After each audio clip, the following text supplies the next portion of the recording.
In the United States, there are large disparities between racial and ethnic populations in HIV incidence, prevalence, and levels of care. However, it is unclear how improving HIV care in all racial and ethnic groups would impact HIV incidence and measures of disparity.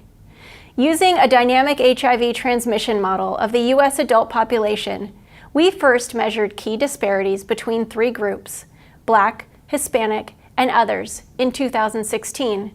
We then estimated the effort required to reach each of three specific national goals in those populations by 2020 and its effect. First, diagnosing 90% of HIV-infected people.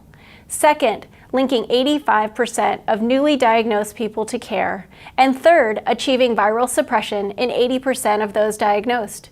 We found that Black and Hispanic people living with HIV lagged behind other races and ethnicities, most prominently in the rates of diagnosis and achievement of viral suppression. The percentage of diagnosed people virally suppressed was far from the 80% goal in all populations: 50% among Blacks, 56% among Hispanics, and 61% among others.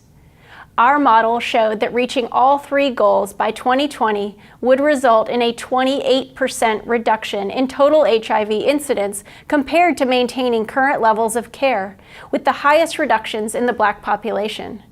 Almost all those reductions could be attributed to reaching the viral suppression goal. However, we also found that we couldn't feasibly achieve that goal with increases in only one aspect of care. Success would require improving ART prescription rates and increasing efforts to both promote initial adherence and prevent loss of adherence. We also found that, despite incidence improvements, achieving these goals would result in little change in disparity measures. This research has several key implications. First, among the options considered, achieving and sustaining viral suppression is the most effective means for reducing future incidence. Second, achieving viral suppression goals will require a multifaceted and sustained approach.